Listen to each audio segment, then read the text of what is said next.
So today we'll look at medical applications of pressure. Okay. So when you walk into a doctor's office, one of the first things they measure is your pressure. So it's a good diagnostic indicator of problems. You go to an ophthalmologist's office, they measure the pressure in your eyes. Okay. So we'll talk about medical applications of pressure. Okay. So I've broken up the slides into part 1 and 2. Part 1, so you can see part 1 has about 40 slides. It's got 39 slides. So there's exam 1 is based on part 1 slides. And exam 2 on chapter 7 is based on the rest of the slides. Okay, so that's how the exams are broken up. All right, so we'll see how far we get in part 1 today. Okay, so here's Leonardo da Vinci saying, "The noblest pleasure is the joy of understanding." So when you understand something, it gives us great pleasure.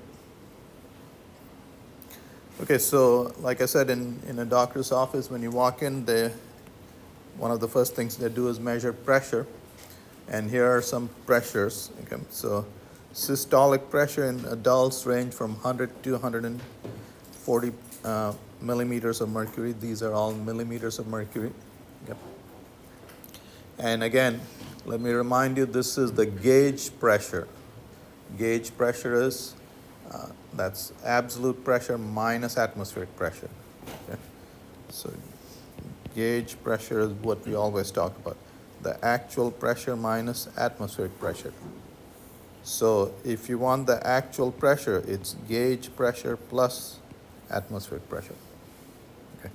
So when they say your high blood pressure, systolic pressure is 120 millimeters of mercury, the actual pressure is 120 millimeters plus atmospheric pressure is 760 millimeters. Okay? So the actual pressure is 880 millimeters of mercury. Okay. So that is the actual pressure. But of course, the doctor doesn't want to scare you. No, I'm just kidding. It's most of the pressure measurement tools give you gauge pressure. Okay, so just remember that. These are all actually gauge pressure. So there's systolic pressure, and in an adult, the minimum diastolic pressure is about 80 millimeters. Okay.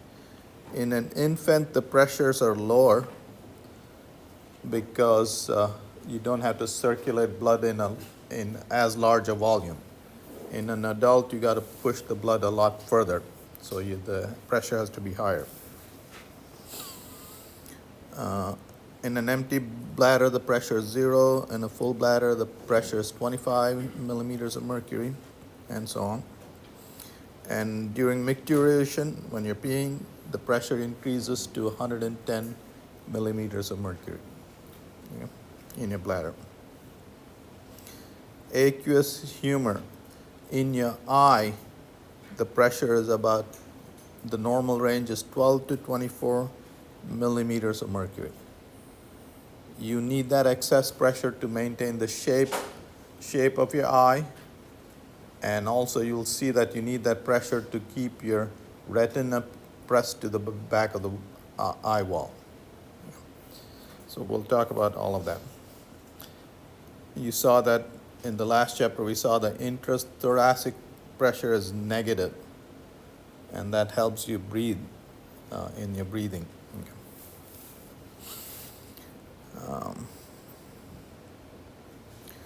So in your brain, the cerebrospinal fluid, the pressure is, the normal range is 5 to 12. And if there is, so for instance, if in your eye, if the pressure increases, that means there's some kind of blockage. And if the pressure gets too high, then your retina can detach. Okay, so all these pressures, if they're out of whack, they're indicating some kind of problem. Okay. So whenever pressure differs significantly from these typical values, a problem is indicated. There's some sort of problem. For this reason, pressure measurement is an important diagnostic tool in medicine. Okay? So that's the first thing they do when you go into doctor's office. Okay, so we'll start off by talking about the cardiovascular system. And I guess, so we'll talk about the pressures in the cardiovascular system. The cardiovascular system consists of two main pumps. These are the pumps. Okay, so this is the left ventricle, and when this pumps blood, blood is supplied to the entire body. Okay, when the right ventricle contracts, it sends blood to the lungs to be oxygenated. Okay, so these are the two main pumps. Here are two smaller pumps. These are reservoirs. These are atria, and they're smaller pumps. Okay. So the cardiovascular system consists of two pumps and a complex arrangement of vessels that transport blood through nearly every part of the body. Okay. So why do we have the cardiovascular system? I'm sorry? Yeah. Yes. So if you want to send stuff long distance, that's the best way to transport it. Okay. The last mile, when the actual exchange of nutrients and oxygen happens, we'll see that to get to the cell, it happens via diffusion, and that's a very slow process, and we'll see a simulation for that. Okay. So if you want to transport stuff long distances, you need a cardiovascular system. So for instance, tiny insects, single-celled animal, if you have very few cells, you don't have a vascular system. Okay, you're not transporting stuff long distances. All right. So the purpose of any pump is to create pressure. Why do you need pressure? You need a pressure to transport a fluid. Okay? And so that's the job of the pump. On the left side of the heart pumps blood through the rest of the circulatory system. So here's the left ventricle, which pumps blood through the body. Okay. All right. There are many valves, and what do the valves do? The valves make sure that blood flows only in one direction. Okay, you don't want blood leaking in the opposite direction. So that's what the valves do. Okay, so you see the way this valve is shaped, blood can only flow in this direction. Okay, now when you squeeze this ventricle, you don't want the blood flowing back into the atria. Okay, and the shape of the valve prevents that. All right. So these valves, okay, heart valves are opened or closed by pressure differences across them. Okay. So if the pressure is higher, this valve will, if the pressure is higher here than here, this valve will open in that direction. Okay. And then these valves have cords attached to them that help them open wider. Okay. So like elastic strings, cords. So anyway, that's their job. Yeah.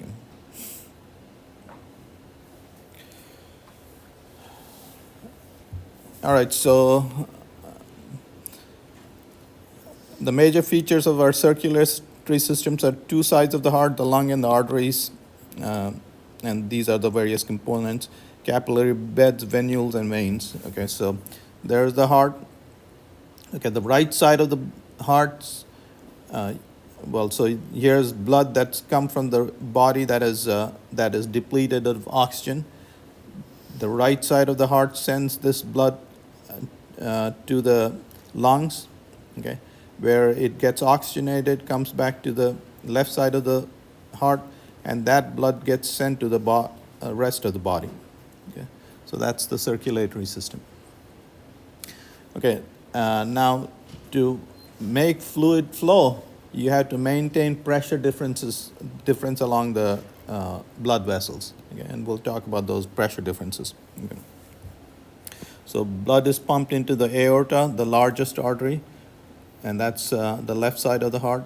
It pumps into the aorta, which sends the blood to the brain and the rest of the body.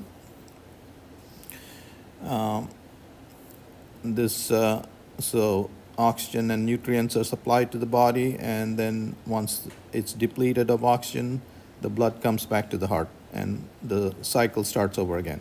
You oxygenate it, come back here, and then the cycle starts over. Yep. The right atrium pumps blood into the right ventricle, which then pumps it to the lungs, into the left atrium. So it pumps it into the lungs and back to the right atrium, to the left atrium.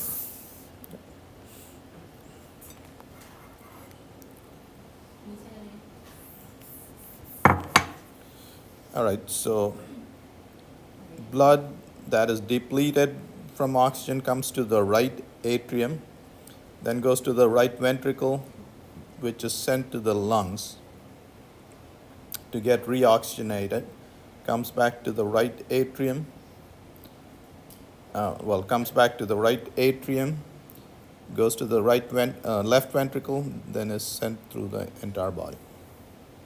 Yep.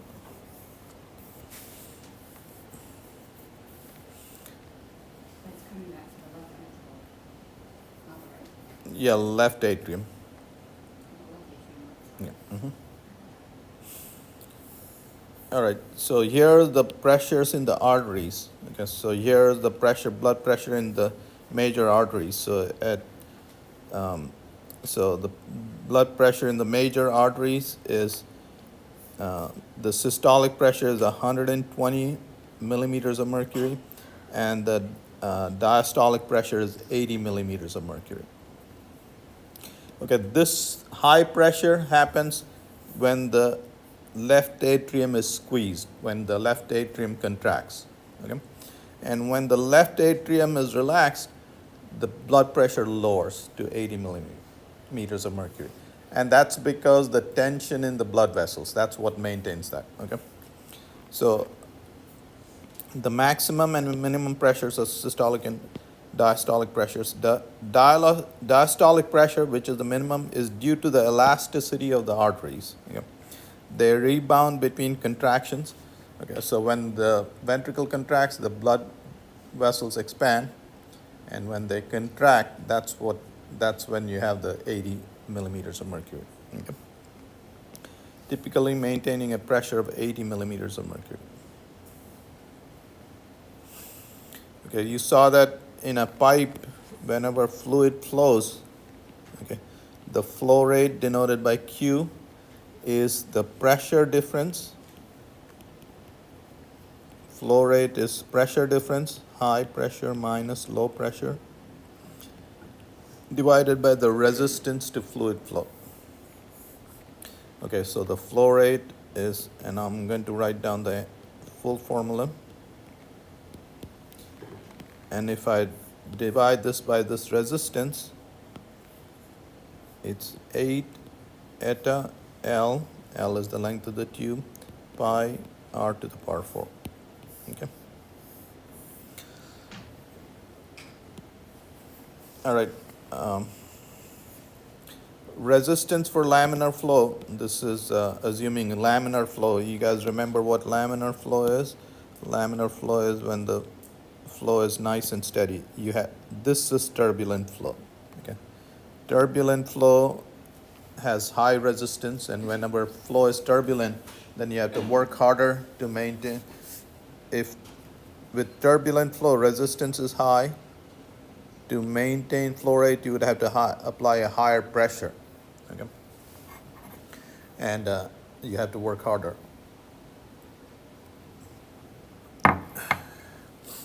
All right, so in the venous system, there is only a small pressure drop in the venous system from the capillaries back to the heart. So here is an interesting thing. So here are the veins bringing the blood back to the heart.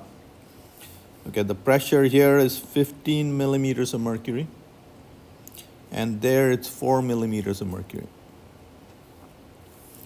Okay, here the pressure is 120 millimeters of mercury. So I'll point out an interesting thing here. There it's 85 millimeters of mercury. The drop in pressure here is 35 millimeters. The drop in pressure here is 15 to 4, which is almost only 10. All right, so let me write down that formula for the flow rate. Flow rate is high pressure minus low pressure times pi r to the power 4 8 eta L. L is the eta is the viscosity, L is the length of the tube. All right, so let me ask you this. Let's say, again, I'm just making up numbers. 5 liters of blood are flowing per minute here across this. How much blood is flowing into the heart? So this is quite interesting. Okay, so if 5 liters of blood flow out of the heart in a minute, how much blood is flowing into the heart a minute? Same. All right, this pressure difference is 35 millimeters of mercury. This pressure difference is 10 millimeters of mercury. Okay, so this pressure difference is smaller. You have the same flow rate, but the pressure difference is smaller in the venous system. So how is the pressure flow rate the same? So what happens is this tube is wider than that tube. Okay, R is bigger for this tube, the radius of this tube. How much bigger is that? So you can see that. So the pressure difference is here is 10 millimeters of mercury, and there's 35 millimeters of mercury. So this is smaller by a factor of 3.5. So this has to be larger by a factor of 3.5. Okay, and so I'll show you 3.5 to the power 1/4. You can do this using a calculator. And by the way, your phones have a very nice calculator. So, and this works out to 1.37. That is, this tube is wider than that tube by that factor, by 37%. Okay, so if this tube were one inch wide, this tube is 1.37 inches wide. Okay. All right, so the right side of the okay. So this is because the two major veins returning blood to the right side of the heart are each larger than the aorta. So these guys are larger than this guy. Okay, and we have a number now for it. They're about 37% larger.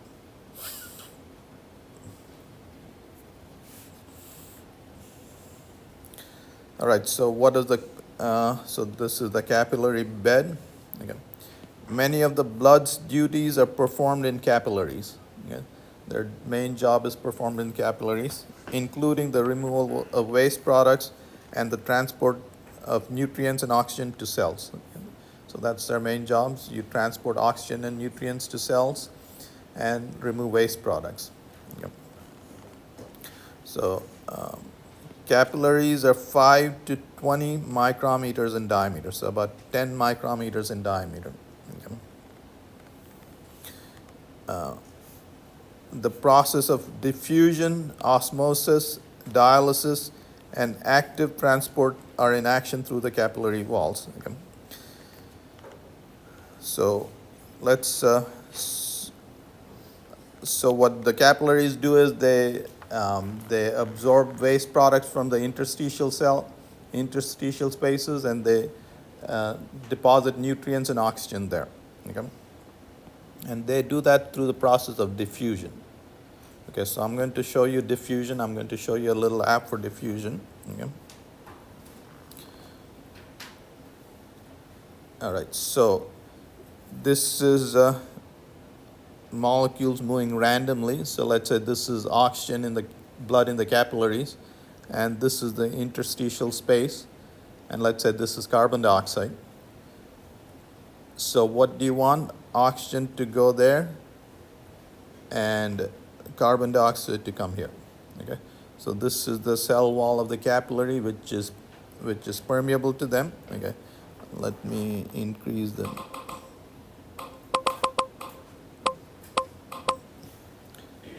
all right, so now I'm going to remove the divider. Okay.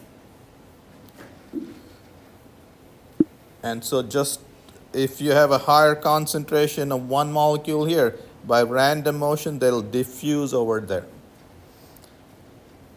And the same way, these guys, the carbon dioxide molecules, diffuse over to the capillaries. The problem with this process is, you see, this takes a long time for the molecules to go there. They don't travel large distances, and it takes a while. Okay, so the diffusion is a small process, and you can only transport stuff via diffusion a small distance. Okay, that's why the blood had to take the oxygen to various parts of the body, and then the final exchange is via diffusion. Okay. So you saw that if higher concentration, oops.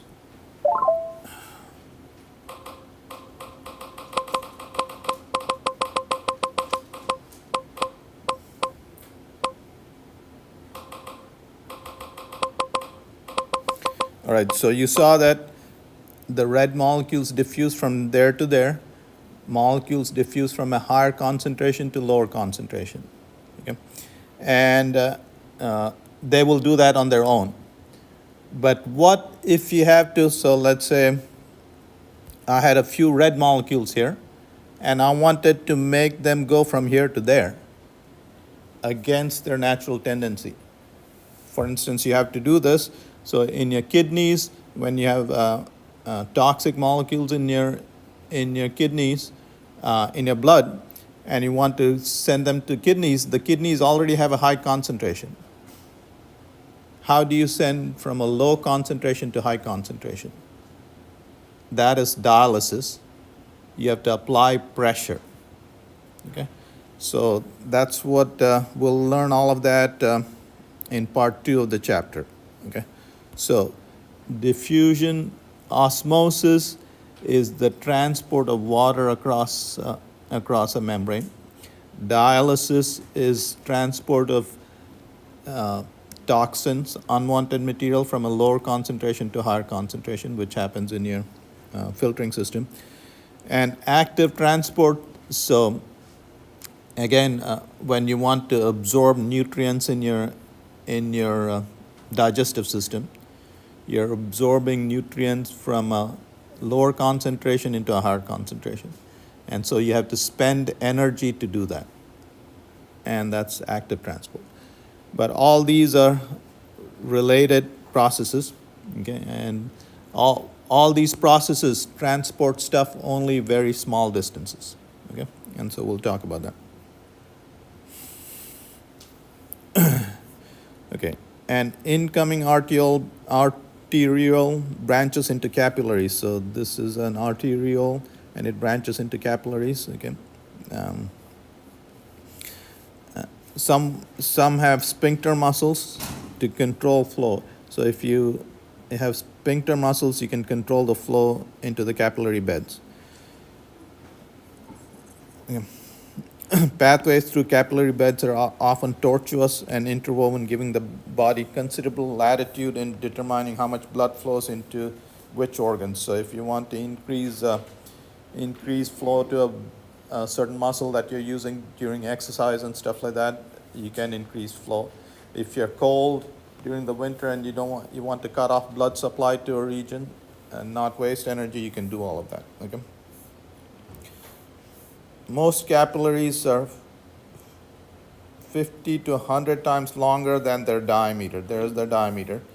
Capillaries are about, so if that's 10, if the diameter is 10 micrometer, 10 times 100 is 1,000 micrometer. That's the length of a capillary, 1 millimeter. Okay, so you guys know 1 millimeter is about that much. That's the length of a capillary. Okay. Velocity of blood is in major arteries is about 30 centimeters per second. Blood flows about 1 foot a second in this. Okay, 1 foot a second. And in the capillaries, that's when you have to exchange nutrients and oxygen via diffusion. You got to slow down the blood. Okay, and the speed there is 0.03 centimeters a second, which is 0.3 millimeters a second. The blood has slowed down by a factor of 1,000. So here the heart pumps, you're going fast, and then here you have to slow down when you have to exchange all the stuff that you're trying to exchange. Okay. So the question is, how do you slow down a factor of 1,000? How does the blood slow down? I'm sorry? So here's the flow rate. Flow rate is area of cross section times the speed. Okay. And whatever is flowing out of the heart is flowing through the capillary beds. Okay, so if you want to slow this down, you have to increase the area. So if you want to slow this down, you have to increase the area of cross section. Okay, so what this formula is saying is, so you slowed down the blood by a factor of 1,000, so the area of cross section of all the capillaries put together is 1,000 times greater than the area of cross section of the aorta. Did you guys understand that? Okay, so that's how you slow down the blood. You just branch the heck out of your blood vessels. Okay. And it's serving two purposes. You got to slow down the blood to be able to exchange stuff. Okay, and then you're covering a larger area too. You guys know how, so each capillary is that much, a millimeter long. You have 10 billion capillaries in your body. If you add up all the length of the capillaries, it will go around the earth a quarter times, 1/4 of the times, 10,000 kilometers. So if you add up all the lengths of your capillaries, you can go from New York to San Francisco and back. All right. So, okay, so you saw that the area of cross section around there increases by 1,000, is 1,000 times greater than that. Okay. Again, this formula tells you, you want to slow a fluid down, you increase the area of cross section on the pipe. And you guys have seen this when you use a garden hose to water plants. If you want the water to go further, what do? You you reduce this area and increase that velocity. Okay.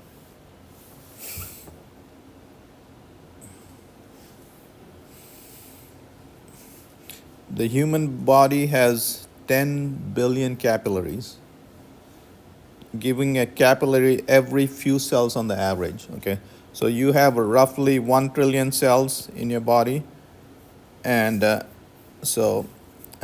if you divide that by 10 to the 10, that's 100 cells per capillary. So a capillary's job is to feed 100 cells, roughly. Okay. All right. It is necessary to have low blood velocity in the capillaries and to have many capillaries to have an effective exchange of substances between blood and the interstitial region by diffusion. Remember, diffusion is a very slow process. Okay. So what did you have to do? You had to make the blood flow slowly, and you had to have a capillary for every few cells. Okay? So that's what evolved into the design of your circulatory system. Okay? So what we have learned is you can't grow big without a vascular system. Okay? If you're a tiny bug, you can get away without a vascular system.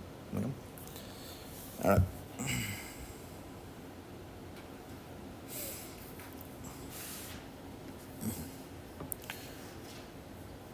All right. So the heart pumps the blood here maintains high blood pressure, and because of the resistance, the blood pressure falls because of friction and so on and resistance.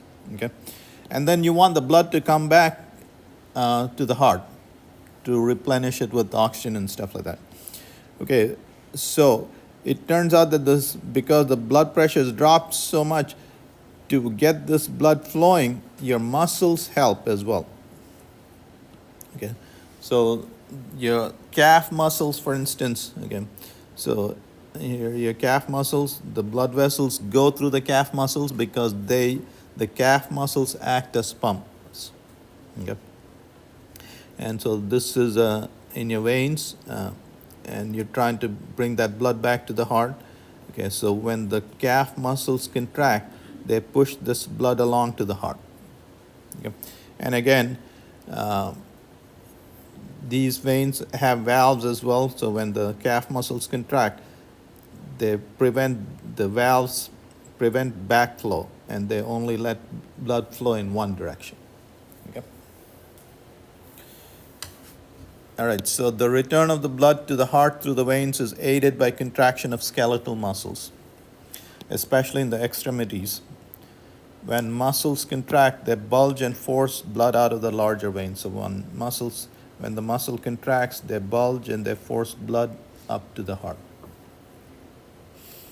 The one-way valve only permits flow toward the heart. People are rarely completely relaxed. Even when sitting quietly, small motions such as shifting in a seat or tensing aids circulation. Yeah. With these muscle pumps, okay. In people that are completely motionless, such as soldiers at attention, the return of blood to the heart is slow enough that they may faint. Yes. So now the soldiers are trained to be very still in case you're hiding from an enemy and stuff like that. So that's what the training is about. But all these soldiers standing at the Arlington Cemetery and stuff like that you see pictures of, they can faint because this blood is not getting back to their heart.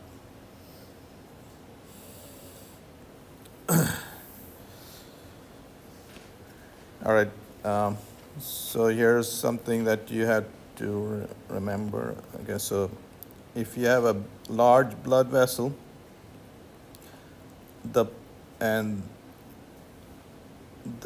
height of this column of blood exerts a pressure here. If this height is here, h, the pressure here is rho, the density of blood, G times h. Okay. So in large blood vessels, this is the pressure at the heart. At the head, the pressure has decreased by that much. Okay. The pressure at the heart, at the head. So if you have a big blood vessel going to the head to feed the brain, that pressure is decreased that much. Okay. And if your heart gets weak, and if this blood pressure gets too low, then you're not circulating blood through your brain, and you can faint. Okay. The blood pressure at your legs is increased by that much. Okay. So in the circulatory system, it's convenient to measure depth or height of fluid relative to the heart. Okay. So you measure distances relative to the heart. The pressure drop due to resistance is negligible in major arteries. So we're talking about only major arteries, big pipes. Okay. For a person standing, pressure in the major arteries increases below the heart, okay, and decreases above the heart. Okay. So for instance, if you were a giraffe, you'd better have a strong heart because you're pumping blood quite high. Okay. And if you're a giraffe, if you bend down to drink water, the pressure increases quite a bit on your brain. You don't want that. So you have to constrict that. Okay. All right. So for a standing person, pressure in the major arteries increases below the heart and decreases above the heart by this amount. If the pressure in major arteries in the head drops too low, the person can potentially faint. Okay. Remember, to make a fluid flow, you always have to maintain a pressure difference.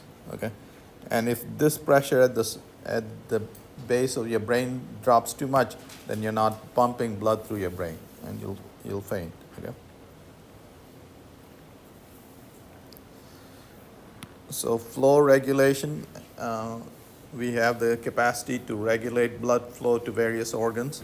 Okay, so if you want to pick up nutrients from your digestive system after a meal, then you increase blood flow. You saw that. In one of the examples, you saw that the blood flow can be increased by as much as 5 times, 500%. Okay? The body has considerable latitude in blood flow regulation. Blood flow to individual organs and total blood flow through the body can be varied.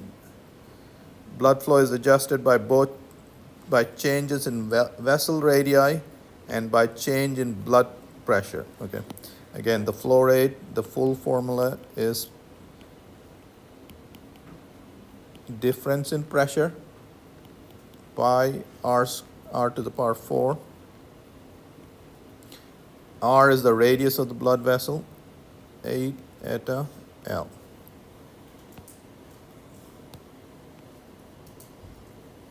That is the radius, and this is the pressure difference.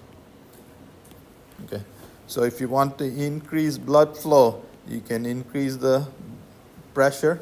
Okay, you can increase the pressure at this point, or increase the radius of the blood vessel. Okay, and that is the most effective thing. Okay. Blood flow is adjusted by both by changes in vessel radii in this fellow and changes in blood pressure. And you're increasing blood pressure to increase the flow rate. Okay. So again, flow rate is pressure difference times divided by the resistance, and resistance is given by that formula. It's not surprising that the body adjusts flow rate by changing vessel radii. See, this guy is the most effective. If you double the radius, I mean, we can't do that, but if you double the radius, the flow rate would increase by 2 to the power 4, which is 16. If you maintain the same pressure difference, and if the blood vessel became twice as wide, the flow rate would be 16 times greater. Okay? So that's how powerful that factor is. Okay? Most vessel dilation and constriction take place in the small arteries and arterioles, with some occurring in those capillaries with sphincters. Okay. Drugs can induce vasodilation or vasoconstriction. Okay, so we have drugs to do that as well. Yeah. If your body needs assistance. A local anesthetic may be administered with a vasoconstrictor to reduce blood flow and prolong the time that the anesthetic remains in place. Okay. So if you have applied anesthesia at a local place, and if you have too much blood flowing, that anesthesia will get washed away. So for the anesthesia effect to last longer, you add a constrictor as well. Okay. flow regulation. Flow is adjusted by changes in arterial blood pressure. Okay, so regulated by blood pressure as well. Okay. While the venous blood pressure remains the same. Okay, so you're adjusting the flow by arterial blood pressure. Okay, so what we are saying is you're adjusting the blood pressure on the arterial side. This side, the pressure remains the same. Okay. Okay. During strenuous exercise, blood flow may quadruple. Okay, so you might increase blood flow by a factor of 400% to your muscles, with a 50% increase in arterial blood pressure and significant vasodilation. So, okay, so what this is saying is, what we're saying here is the following.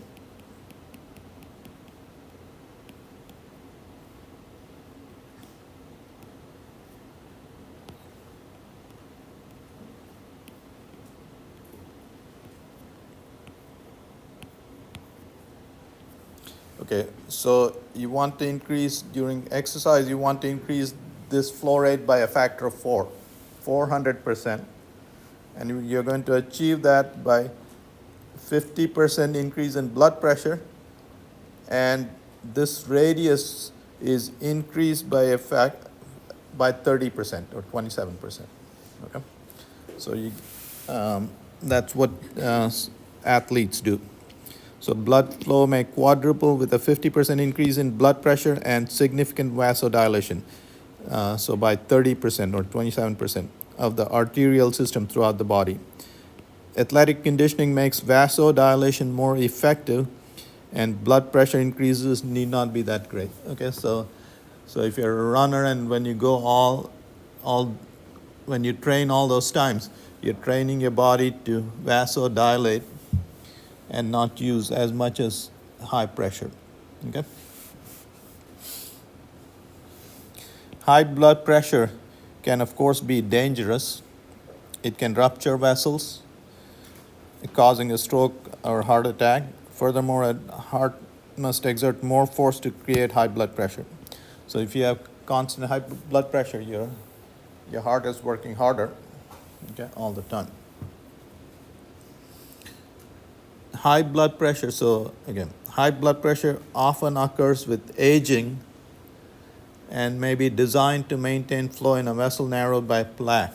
Okay, so as we get older, okay, you get plaque deposited, and since R is decreasing, to maintain flow rate, pressure has to increase. Okay, so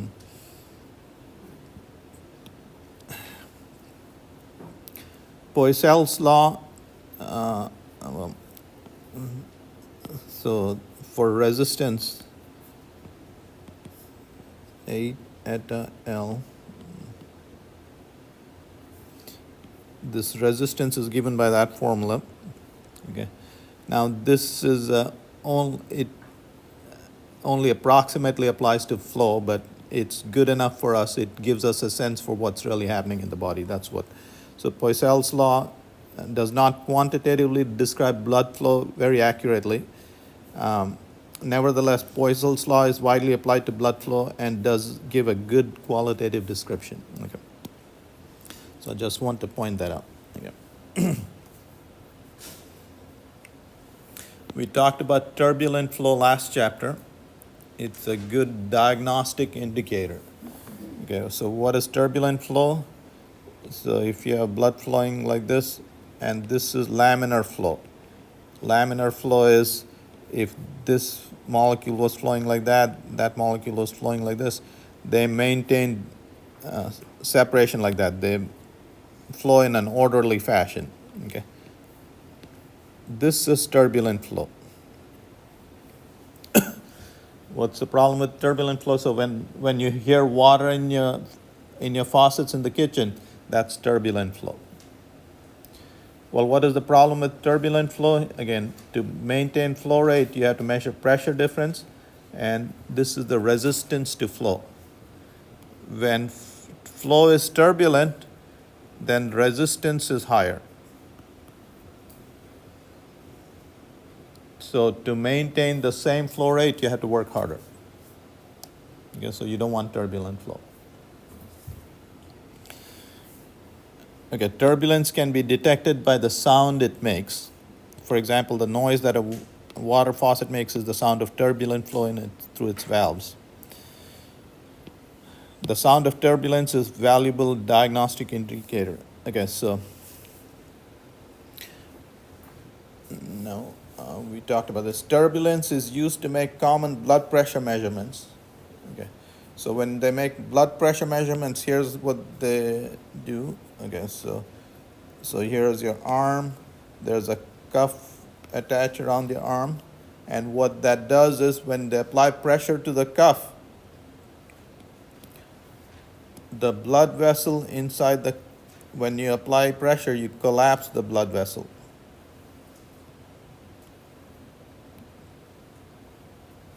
This blood vessel is collapsed, and then you're listening to, here's the stethoscope.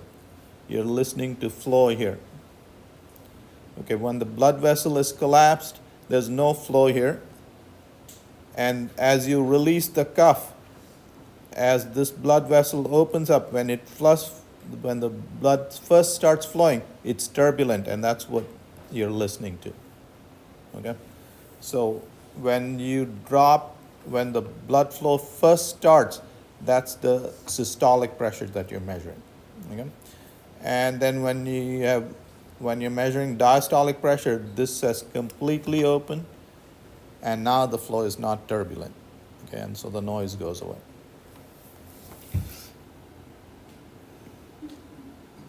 All right, so turbulence is used to make common blood pressure measurements. Systolic pressure is measured by noting the cuff pressure when flow first resumes. So you collapse the blood vessel and you're releasing the pressure on the cuff, and when the flow first resumes, as the pressure of the cuff is lowered, the first flow is turbulent. Okay? So that's what you're listening to. The cuff pressure then is reduced until there is flow during all parts of the cycle. Yep. Again, turbulence is, with turbulent flow, resistance to flow increases. Turbulence in the heart, major arteries, and veins is easily detected by a stethoscope. Normal heart sounds are caused mostly by valves closing. Okay. Flow through a leaky valve is turbulent, so you can hear that. That's how you know about leaky valves. Sounds made by a leaking heart valve are called heart murmurs. Yeah. So that's the turbulence you're hearing. A hole between heart chambers is another cause of turbulent flow. Such holes exist in newborn infants. Yeah, so newborn infants have holes in their heart walls, yeah, and normally close within a few hours after birth. So sometimes those holes close even before birth.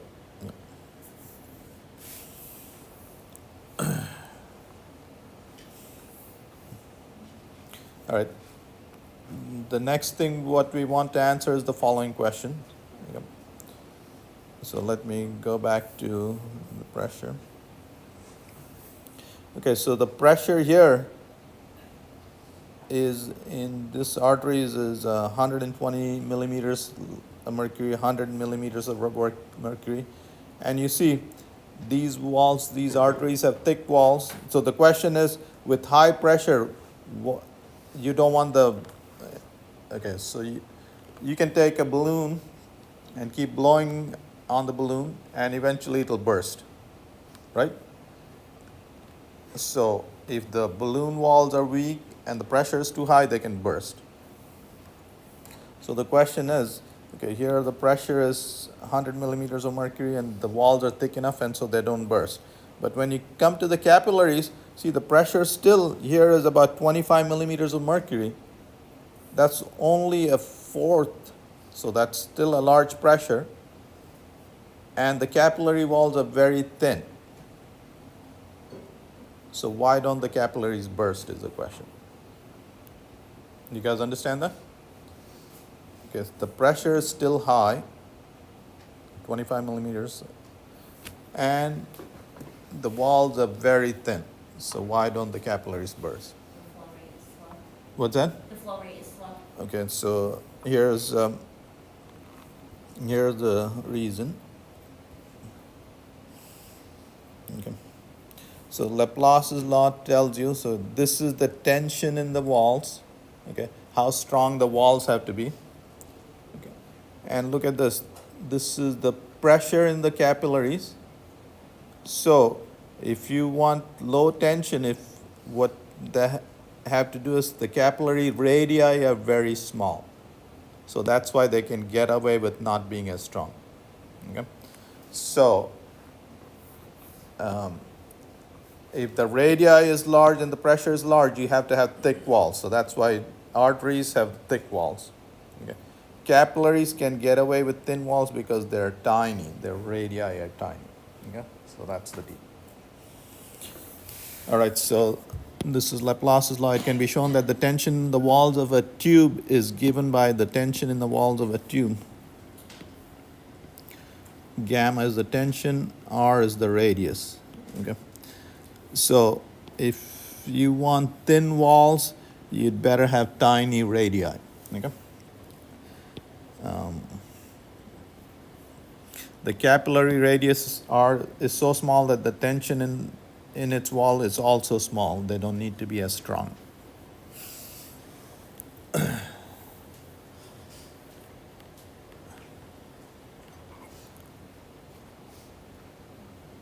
Okay, so we'll use that law to explain another fact.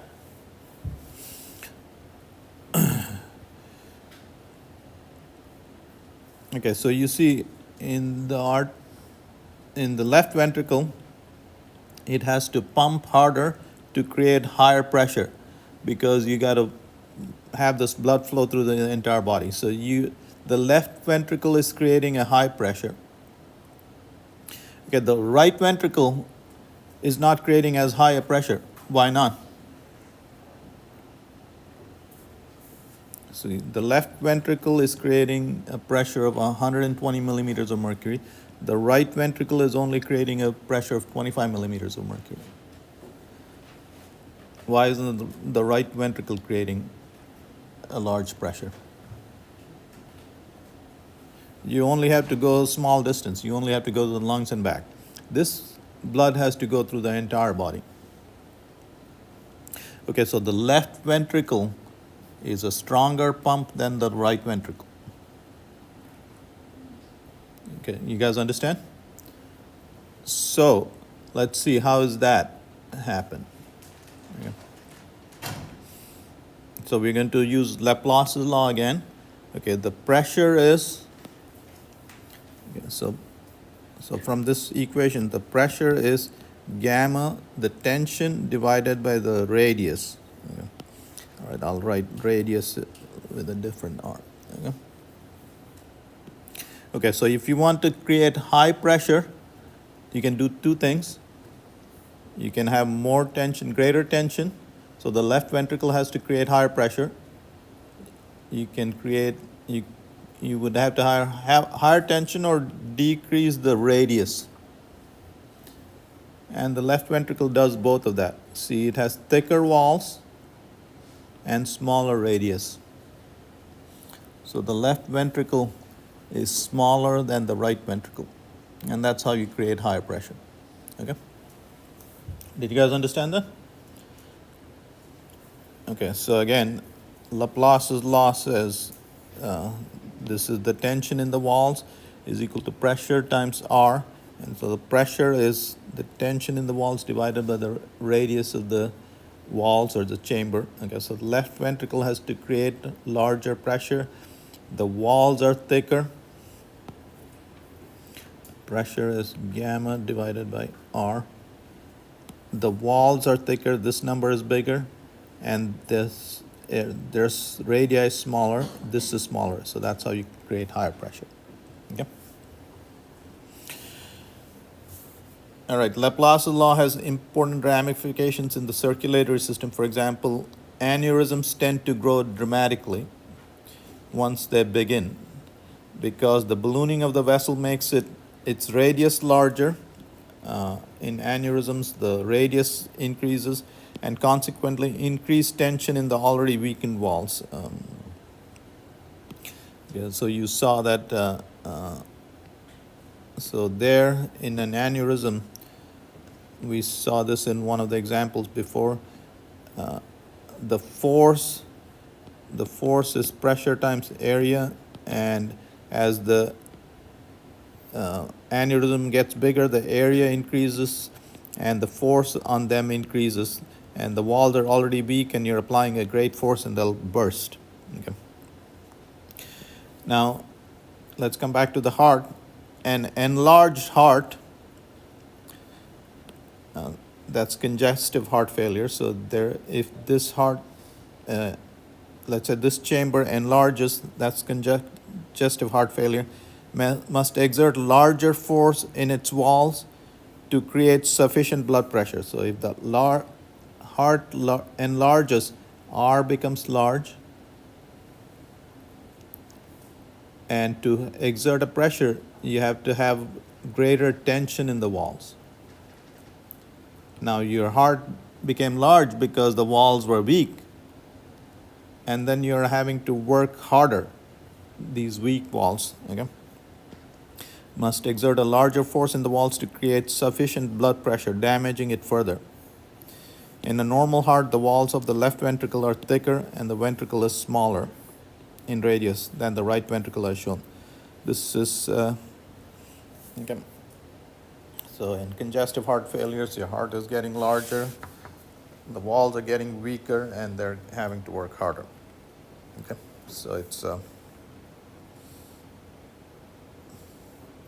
it's not good.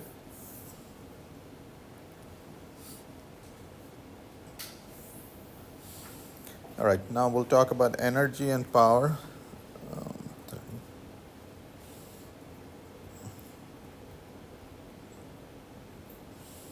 Okay, so what did you do? The blood was at rest in your left ventricle, and then it's starting to move at 1 foot a second. How did you do that? The pump gave it kinetic energy. Okay, so when something moves, you gave it a push. Okay? So the left ventricle gave the blood kinetic energy. Okay? And also so at what rate is the heart working is the question. Okay?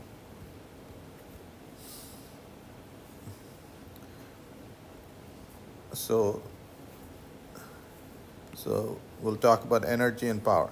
So the kinetic power, okay, so there's the kinetic energy per unit volume of the blood times the flow rate.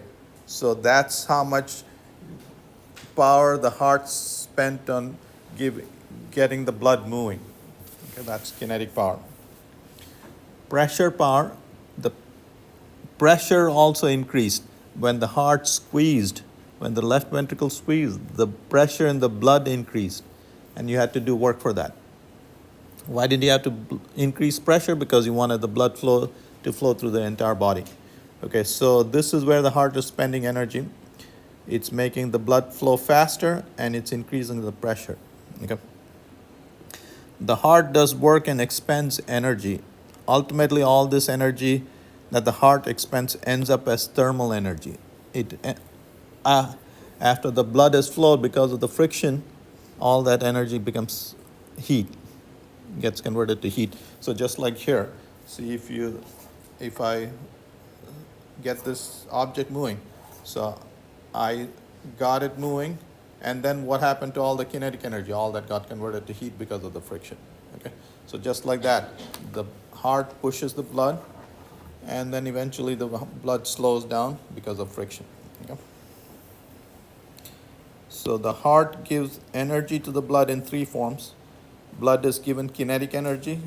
In the left ventricle, it was at rest, and then it starts moving at about, when it comes to the aorta, it gets a speed of 1 feet per second. as it's accelerated out of the heart into the circulatory system. The heart also supplies gravitational potential energy to the blood. If the blood is lifted, it's gravitational potential energy. Another form of potential energy is supplied to the blood when the heart increases blood pressure. Okay, so when you increase blood pressure, it's like you can think of it as you've compressed a spring, and that's potential energy as well. Okay?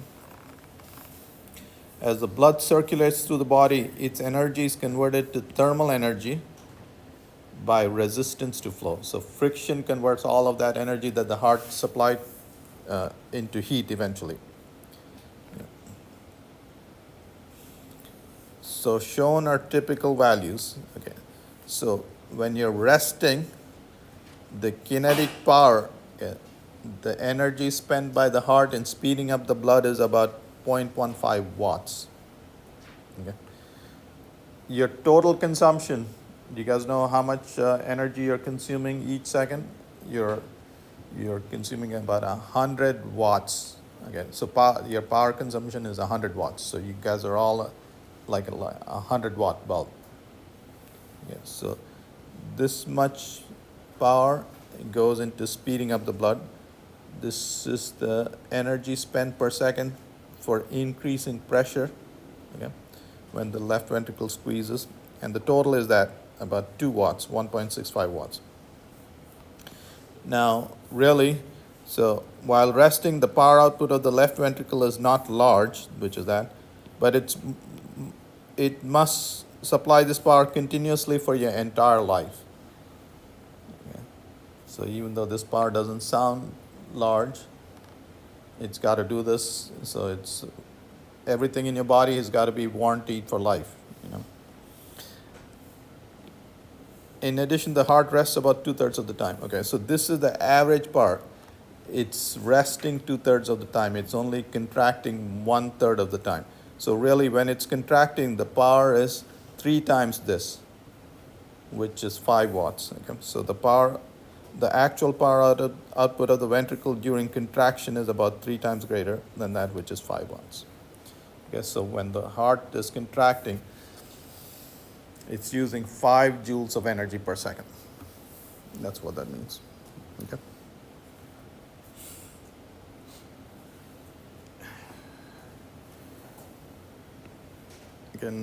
So again, we're talking about pressure here. So when your bladder is empty, the pressure inside is 0. Okay.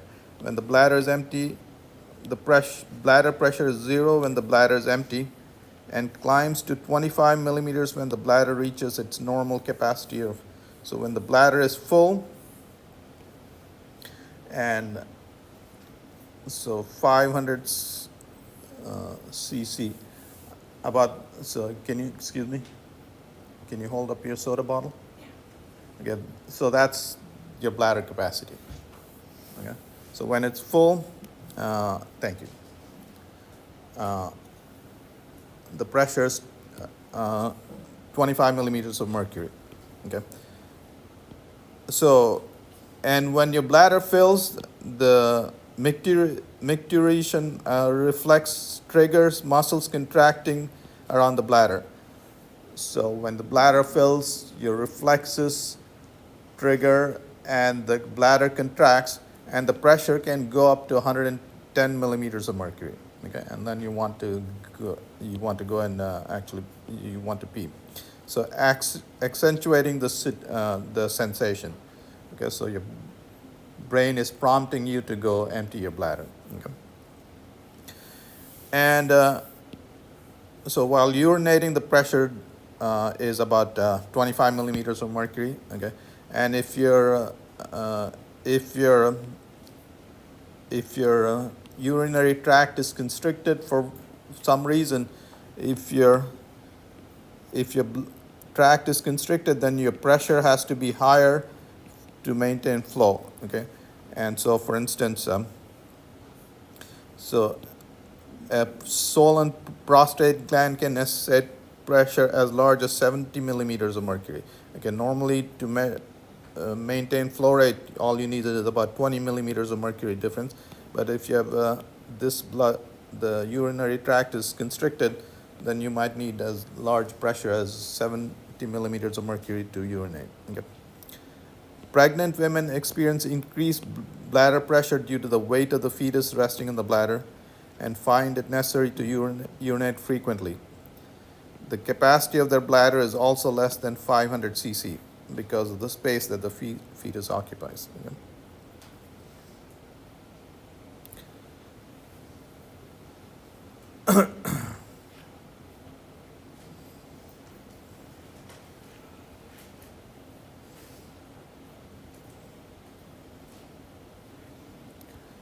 All right, so we will actually do this again. So your brain is surrounded by cerebrospinal fluid. Okay, this fluid is produced in the skull. Okay, so what is the function of this fluid? Okay, so your brain is actually floating in the cerebrospinal fluid. Okay, so if this fluid was not there, the brain would rest on the skull and you would be living with a constant headache. So think of your brain as something whose density is roughly the same as the fluid, and it's floating in the fluid. In addition, so it's a shock absorber. Let's say you bang your head against the wall. Your brain didn't hit the skull. Okay, that fluid provided shock absorption. Okay? And in addition, it has nutrients, which is supplied to the brain. Okay, so that cerebrospinal fluid is extremely important. It's produced by the skull, and in a second you'll see that. Hello there. Can you hold up your bottle again? So your brain, the cerebros, all this fluid amounts to 1/3 of that. Okay. So your skull is constantly producing that fluid. Again, its job is shock absorption, flotation, and nutrition. That's constantly produced. So if you're constantly producing that fluid, you have to absorb it. Otherwise, if you're not absorbing it, then the pressure will build up. And that cerebrospinal fluid is absorbed in your spinal cord. Okay, so there's got to be a connection for the blood to flow, for the cerebrospinal fluid to flow. And there's a small duct there. And if that guy gets blocked, then the pressure in the brain will build up. Okay, so that's where problems arise. And you might have heard of some infants having large heads and stuff like that. That's because that duct got blocked and the fluid builds up. And that condition is called hydrocephalus. Okay. So we'll talk about that. The skull and the spinal column contains cerebrospinal fluid. The CSF supports the weight of the brain with buoyant force. Okay, so your brain is floating in the CSF. Acts as a protective cushion. Okay, so every time you hit your head against the wall, your brain doesn't hit the skull. Okay? And supplies nutrients filtered from the blood. Okay, supplies nutrients to the brain. Okay, cerebrospinal fluid is generated in the skull and circulates around the brain through cavities in the brain called ventricles, and down the central canal of the spinal cord. So that, I guess, normally CSF is absorbed in the spinal column as fast as it's generated in the skull. So if everything is working good, again, you're producing fluids and it's being absorbed. However, a narrow ventricle called a cerebral aqueduct can become blocked, causing pressure to build up inside the skull. So here's that narrow aqueduct, okay, cerebral aqueduct. If this tube gets blocked, then the fluid doesn't go into the spinal cord where it can be absorbed. Okay. Aqueduct stenosis, a narrowing of the cerebral aqueduct, obstructs the flow and has been associated with hydrocephalus. Again. Such narrowing can be congenital, okay, so it can be at birth, arise via tumor compression, and through cyclical gliosis secondary to initial partial obstruction. Okay. So whatever reason, if this gets blocked, then you have problems. This duct is 15 millimeters long. It's about that long. Okay, 1.5 centimeters long. All right, actually I'll stop here and we'll start back again here next time. Okay, so we'll talk